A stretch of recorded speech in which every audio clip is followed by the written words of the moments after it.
কোনদিন কাবাগরের সামনে গেলে বা কোন আত্মীয় স্বজন গেলে বলবেন, কাবাগর দেখার সাথে সাথে প্রথম যখন কালো অংশটা চোখে পড়বে, যখন আপনি মসজিদে হেরমের গেট দিয়ে ঢুকবেন, যখন ওই Fahad gate, king Fahad gate আছে, যখন ঢুকবেন অনেক দূর থেকে কালো কালো কাবাগরের একটু একটু দৃশ্য ভেসে উঠবে চোখের সামনে। তখন দোয়াটা করবেন, কিন্তু দোয়া করবেন কয়টা? যখন কয়টা? একটা দোয়াই কবুল হবে দেখার সাথে সাথে। কাবা ঘর দেখার সাথে সাথে প্রথম যে দোয়াটা করবেন ওটা কবুল করবেন কে? এখন শিখে নেন, অনেক মানুষ জানেন না হিকমত। আপনি একটা দোয়া করবেন, একটাই শেষ, একটা সুযোগ পাবেন আপনি, কিন্তু আপনি এমন এক দোয়া করবেন যেন যতদিন ওখানে থাকেন প্রত্যেক দোয়া কবুল হয়ে যায়। এই হিকমতি দোয়াটা শিখে নেন।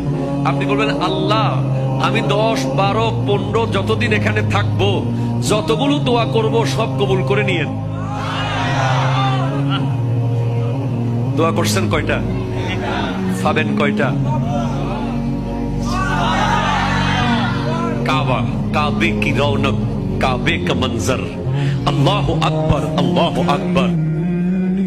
কোনদিন কাবাগরের সামনে গেলে বা কোন আত্মীয় স্বজন গেলে বলবেন, কাবাগর দেখার সাথে সাথে প্রথম যখন কালো অংশটা চোখে পড়বে, যখন আপনি মসজিদে হেরমের গেট দিয়ে ঢুকবেন, যখন ওই Fahad gate, king Fahad gate আছে, যখন ঢুকবেন অনেক দূর থেকে কালো কালো কাবাগরের একটু একটু দৃশ্য ভেসে উঠবে চোখের সামনে।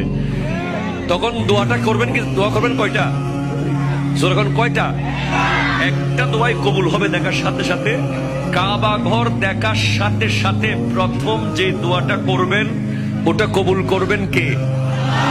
এখন শিখে নেন, অনেক মানুষ জানেন না হিকমত। আপনি একটা দোয়া করবেন, একটাই শেষ, একটা সুযোগ পাবেন আপনি, কিন্তু আপনি এমন এক দোয়া করবেন যেন যতদিন ওখানে থাকেন প্রত্যেক দোয়া কবুল হয়ে যায়। এই হিকমতি দোয়াটা শিখে নেন। আপনি বলবেন, আল্লাহ আমি 10, 12, 15 যতদিন এখানে থাকবো, যতগুলো দোয়া করব সব কবুল করে নিয়েন। দোয়া করছেন কয়টা? পাবেন কয়টা?